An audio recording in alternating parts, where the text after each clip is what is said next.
Hey, and welcome back to Makery by Mooney. As promised in the promotional short earlier today, I'm going to show some making of some peanut butter and jelly wine. This follows some craze among brew tubers. That's people who have YouTube channels involving home brewing.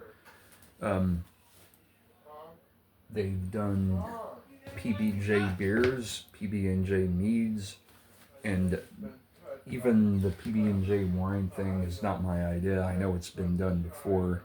I'm just trying to do I won't even say it's my own take on it. I just want to do it and see how it turns out and see how it tastes. We've got our stock pot that we always use. Go ahead and get that turned on.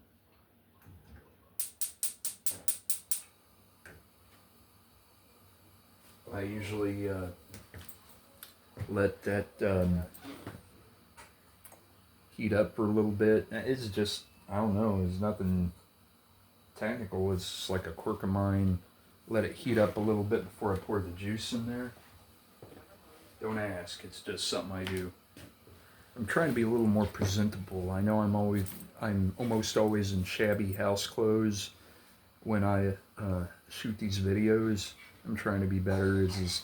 Usually it's at least evening, more or less nighttime, whenever I get a chance to do these videos. I have a full-time job, as well as, all of our extended family is elderly and needs help, and we have kids. Plus my wife, works hard being homeschooling, and we wouldn't have the chickens and rabbits we have without her. She's been integral to, she knows all the different species of chickens and how we need to take care of them, and that occupies a little bit of her time, to say the least. We're going to go ahead and put in the grape juice. That's going to be the J part of the PB&J. And me heating the pot empty, you're going to notice a little sizzle here. And some steam.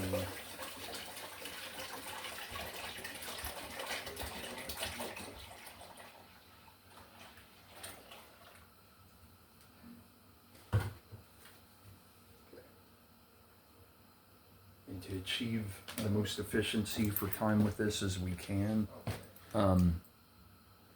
we don't want to heat it past the yeast pitch temperature. And as I've discussed on earlier videos, when I say that, I mean that's the point in which if we threw the yeast in, the temperature would kill it. And it's going to be very non-efficient if we have to try to wait, maybe even dilute the gravity to cool it down. We don't want to do that. We just want to get to the point where the juice is just warm enough to wake the yeast up, but not warm enough to kill it. It's getting there pretty quick. Usually doing what I did there, I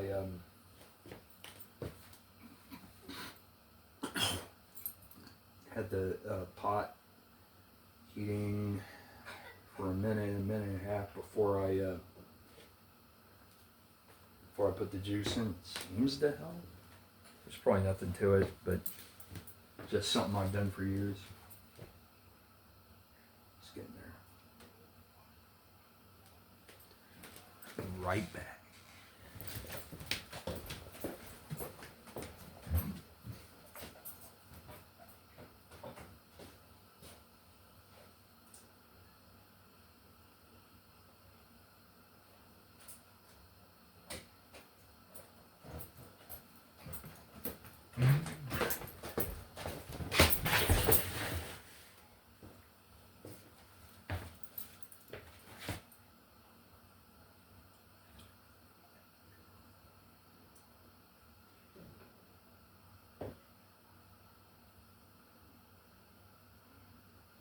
This is going to be one of those things you'll see on this channel where I'm kind of flying by the seat of my pants. I'm basically be like jumping without a parachute. I've never done anything like this before, but then the chocolate cherry wine, it's about a half a week from being finished, and preliminary tasting, it's okay. It's not like undrinkable, so we'll see how it goes. While that's heating, I've got a cleaned measuring cup here, and we're gonna try to see if we can get an optimal mixture of our peanut butter mix and a little bit of table sugar. I'm going to go ahead and take that grape juice off the heat because it's about where it needs to be.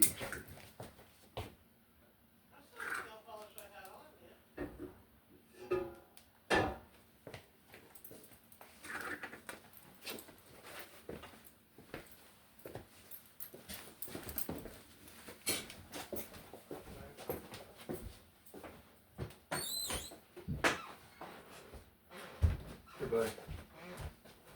Thank you.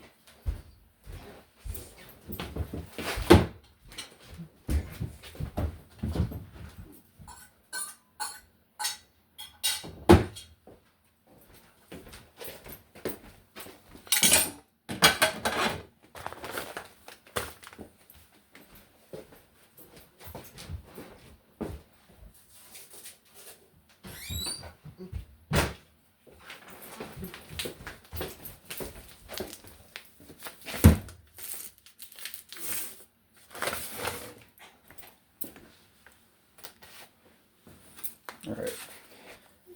I think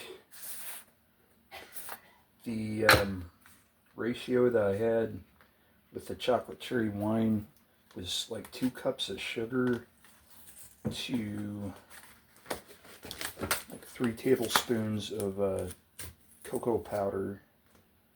Of course, we all know cocoa powder and powdered peanut butter are 2 completely different things, different animals. So we'll start with 2 cups of sugar and 3 tablespoons of powdered peanut butter, and kind of go by taste.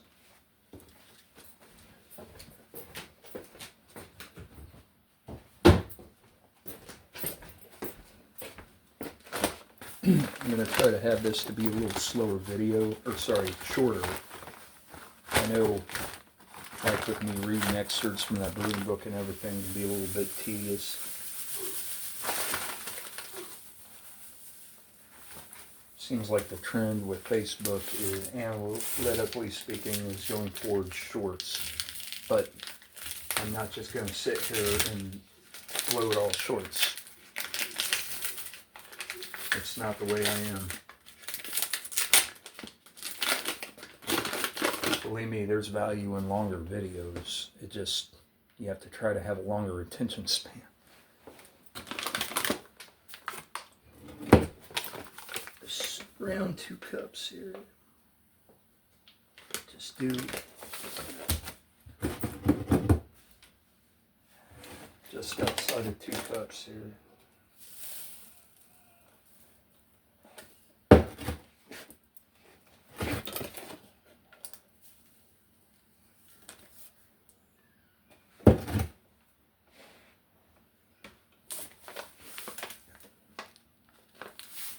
Happy medium there.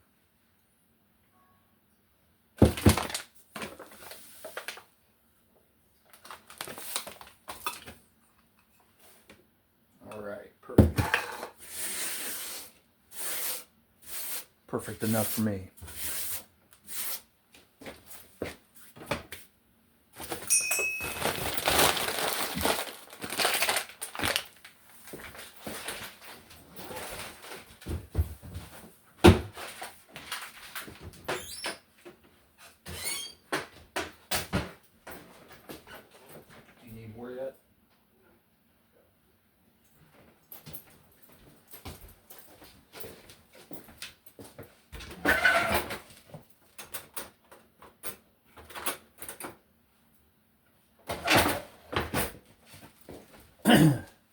I say a tablespoon, I don't mean like a real tablespoon that says tablespoon on the handle.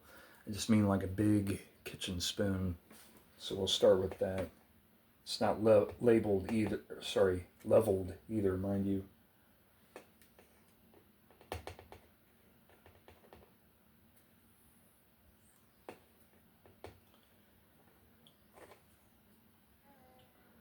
If anything, I want to err on the side of the peanut butter flavor being non-dominant here. Otherwise, it just kind of has the potential to be gross, you know. We'll get this mixed together here.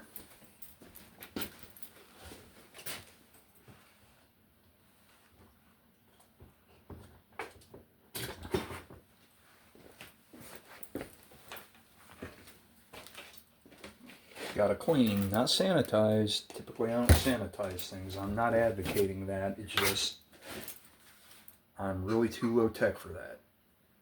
Okay, so especially beginners, people who don't really have a feel for it, I would follow every rule to the T. Sanitize everything, check every pH, check OG at least twice, check FG several times, and just do everything by the book. All right, just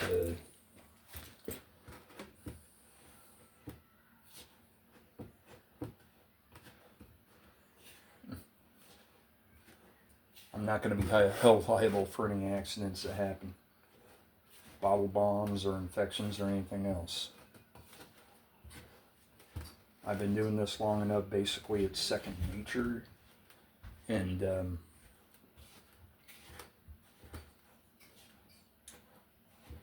I'm more or less not going to have any problems with it.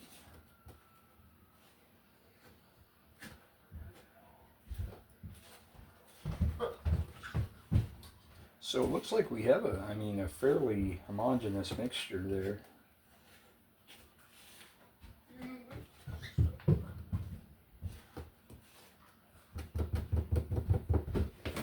Look at that. It's pretty well mixed, except for at the bottom there.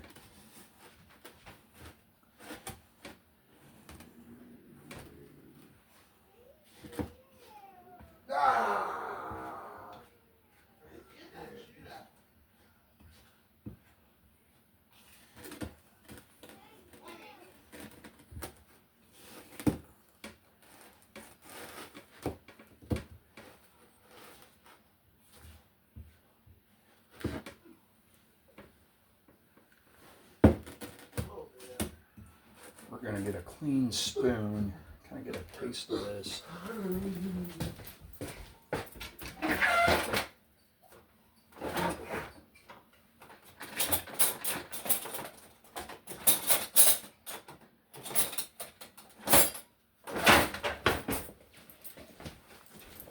A very small amount of it here. Just enough to taste, basically.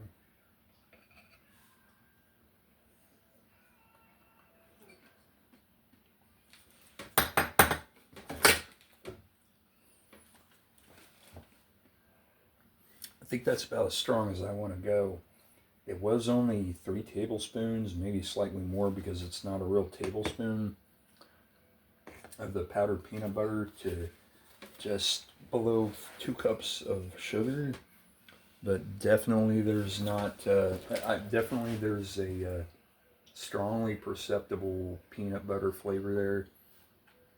And I don't want it to be over strengthened by fermentation. Fermentation can either strip a pre-existing flavor, like make it non-dominant, or intensify it, like really intensify it. So you got to be really careful with that stuff. I think there's a danger in something like this of you don't want to call it umami, but it's somewhere between sweet and salty flavor, like peanut butter being intensified. So I'm going to leave that where it is. It looks pretty even.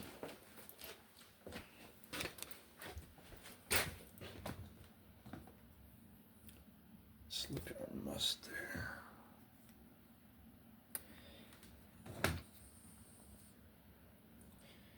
it's still above blood temperature, so above the point where we would pitch yeast.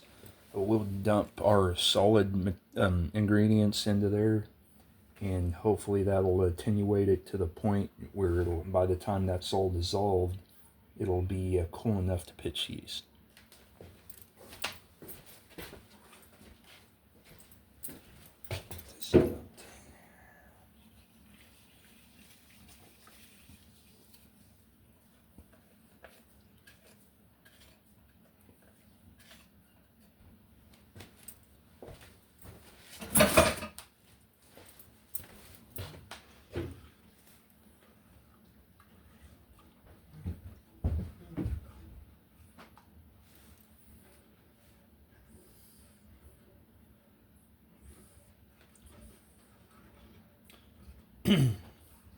The scent just off the bat is a really pleasant, like peanut butter and jelly sandwich smell. But obviously, this is going to be fermented into wine, and that's going to do all kinds of things. That's, I mean, basically going to turn the flavor inside out. And who knows? You've got so many constants you can go by and follow all the rules. Other than that, there's not a definite certainty to what's going to happen with the smell and the flavor. Something I like to do, I don't think I've mentioned this before, to make sure all your particulate ingredients and all your adjunct sugars and all that are dissolved, just kind of rake a spoon or anything, whatever you're using to stir it with, against the bottom of the container. And if you don't see anything particulate, you should be good. Everything's pretty well dissolved.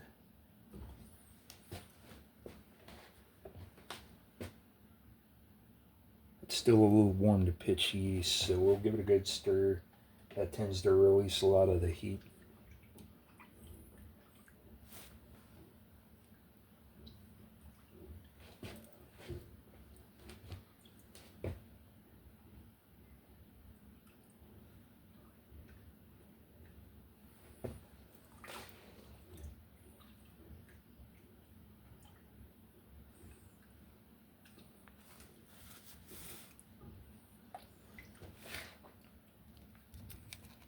While we're doing this, again, I'm trying not to capitalize so much on reading from that book. I was just trying to find ways to fill time in dead space in the video, basically. I mean, if you guys want to buy that book, again, it's Brewing Like a Yeti by Andrew Zimmern. And that was a birthday gift just this past birthday from my wife. That's a real good book. I would recommend buying it. It's got all kinds of facets. It's like brewing history, home brewing recipes. It's like blurbs and all kinds of things. It's a real good book. But I don't want to drown you guys in that. So, if you want to leave in the comments section, fellow homebrewers, what you're brewing, just new ideas, something you'd like to see done on this channel, please, by all means,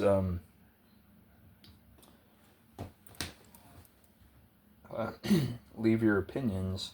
I'm all good with constructive criticism, but while I could probably be rightfully accused as a troll in the past, I've matured to the point that it's just stupid, to if you're, rightfully criticizing somebody or giving somebody constructive criticism, that's one thing, but just come in and say something stupid, that's another thing. So, we've got all our solid ingredients. dissolved. We'll show you here. And that hasn't messed with the color a whole bunch, which I'm pleasantly surprised by. We'll go ahead and pitch some yeast here, kind of our normal amount.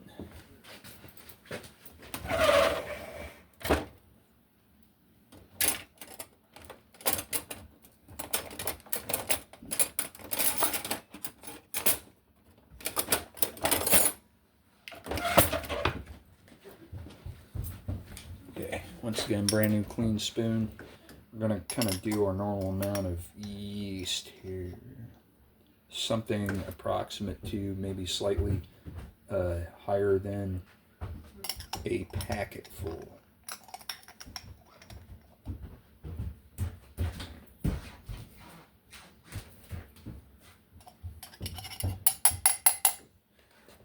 The this container with a lid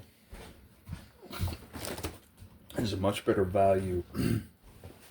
I did remember this time to put it in the fridge and take it out, you know, maybe an hour and a half, 2 hours before I did this. Just because you don't want to basically temperature abuse the yeast. Take them from being 42 degrees in the refrigerator to being 98 to 103 degrees in your wort. Just take it easy on them. You know, they can be delicate. And it's a better value than the blister packets of yeast.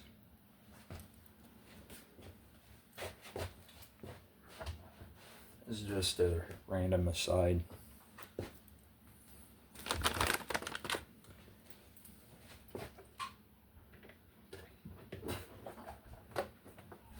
Now what happens if I can't find the lid to this? LOL.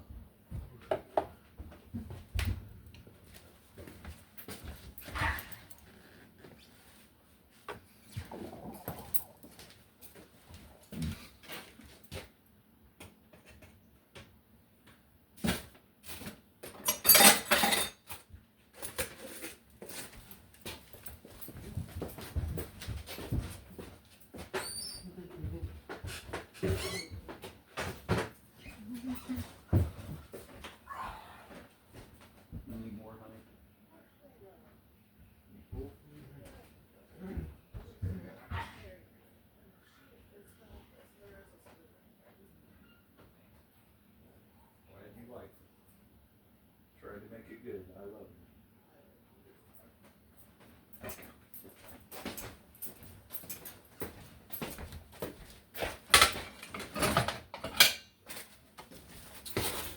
We're basically just waiting for this to proof, you know, create what, you know, I always refer back to Brian and Derica from City Stead Brewing, but I watch their video all the time. I would definitely recommend their video for this to make what they call a foam dome. It's just basically proof that you've got a healthy yeast colony that's going to be viable.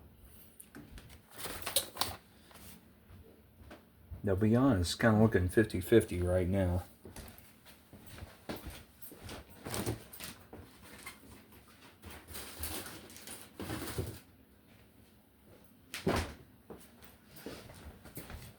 See if I can find my lid here. Where the heck did it go?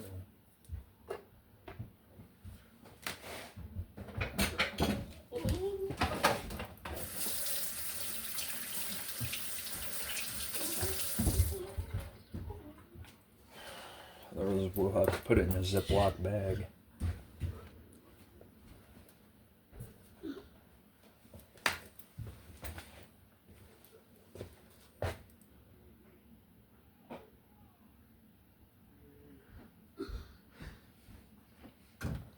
I am seeing some flocculation here.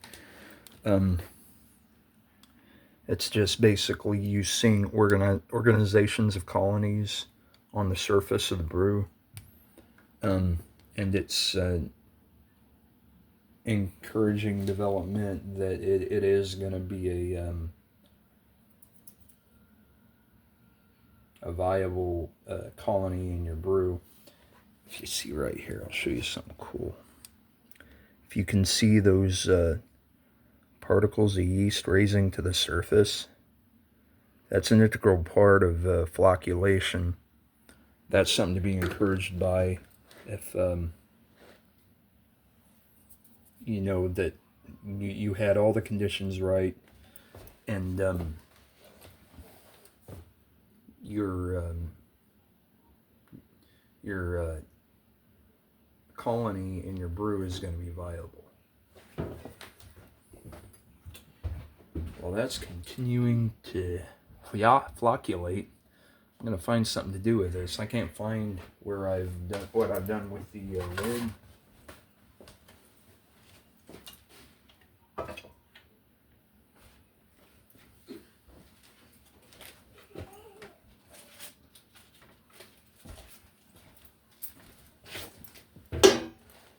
Sandwich bag, put it in there,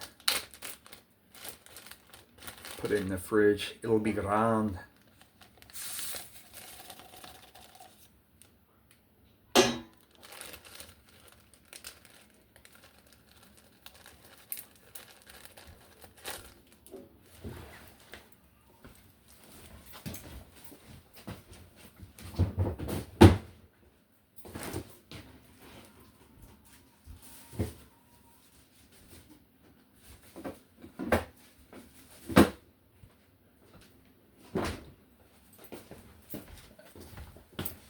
Show you guys, things are really starting to take shape now. I'm no longer really concerned. Rather than talk about or read excerpts from that book, which is an awesome book,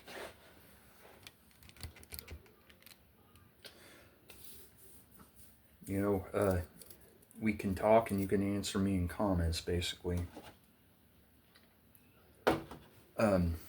If there's a certain woodworking project you want to see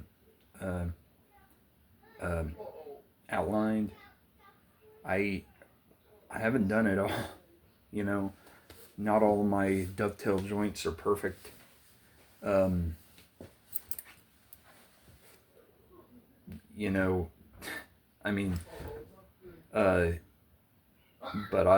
I've dipped my finger in everything from restoring benches to building cribs to, like I said in the channel description, building small animal habitat, home brewing, done a lot of creative woodworking. We're talking like walking sticks and traditional archery equipment. Whether it's that or taking care of small livestock, we have no experience taking care of like any real livestock, cattle, anything like that, but definitely rabbits, chickens, stuff like that. Anything you want to see done, please let us know. I think we're open as long as we're experienced in it. I'll show you here. That's growing beautifully.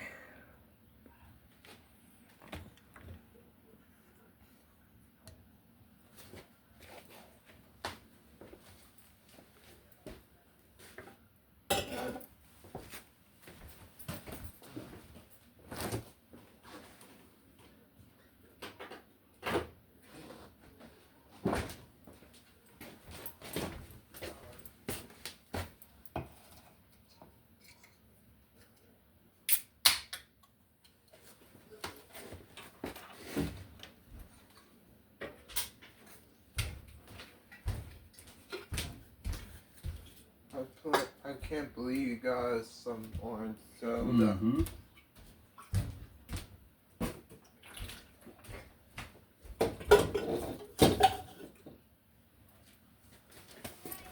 That's my son Wayne. He's a great kid. We have Wayne, he's 13, and Malia, she's 4 years old.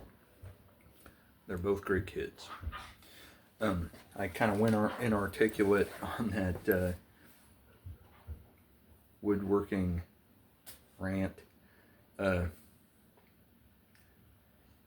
My wife is really detail oriented. I would say I'm fairly detail oriented, but sometimes small details slip past me. The stuff that I make is pretty well good stuff. You know, I built a picnic table last year, and it's level and sturdy. The skirt is a little off, but that was my first foray in building a picnic table. So I need to learn to work on the details, at least as far as like carpentry projects are concerned. I may be a little too concerned with details as far as what I'll call creative woodworking, like walking sticks, wall plaques, traditional archery equipment goes. But there's always room for improvement, for growth, and that's definitely the case for me. I'll always say with home brewing projects, you want to kind of let your colony get established and be comfortable and not just be barely established before you put them in your fermenting container.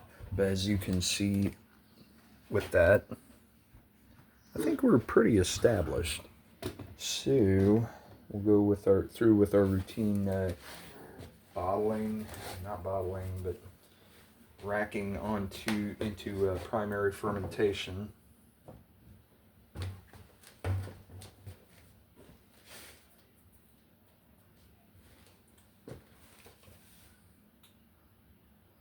Got our clean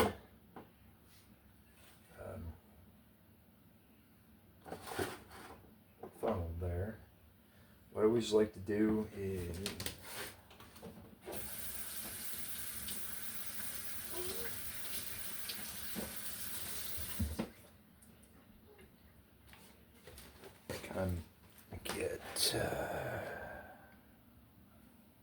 get all of your colony separated from the sides.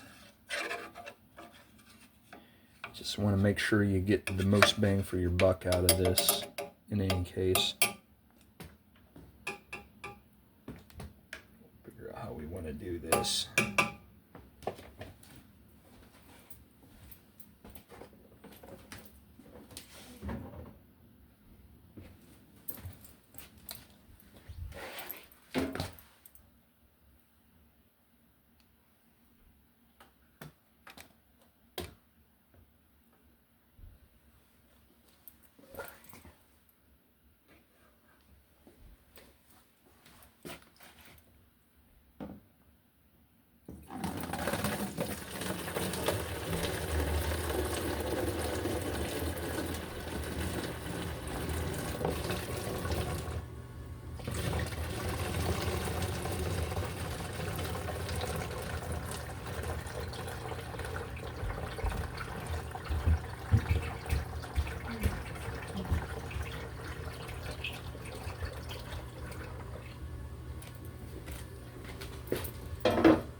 So far that smells good. Of course, like I said, fermentation is going to do a lot of things to the taste and smell profile. I'll be right back.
I said this, I was going to make this shorter actually. It may be the longest one I made yet, but I'll try to keep it to less than 40 minutes. You know, we'll go ahead and do our standard aeration process.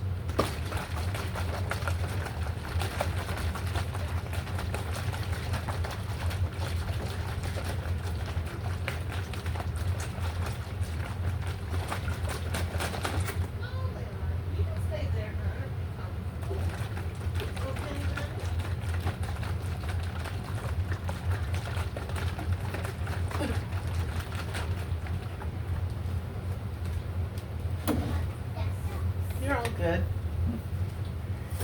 You gotta peek in. You know, What? what is up with that stand? I don't know yet. I won't mess with it right now. Okay. You're all good. Okay, aeration is important in this. I'll continue to outline on the channel during the beginning of fermentation, because it helps to create a healthy colony, a healthy yeast colony, and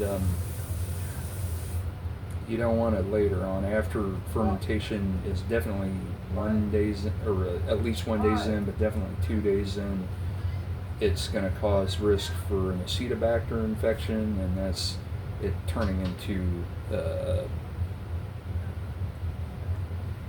vinegar, basically. We'll get our other brew here right here.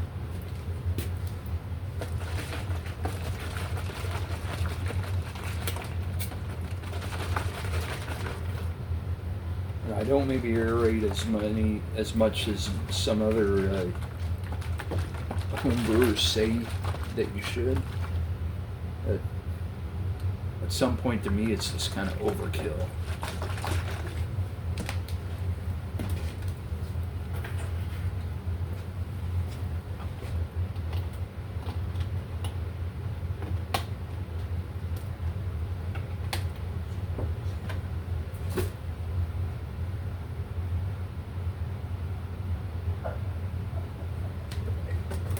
So, we'll have some kind of a follow-up video at some point, either halfway through the fermentation or a final tasting, something like that.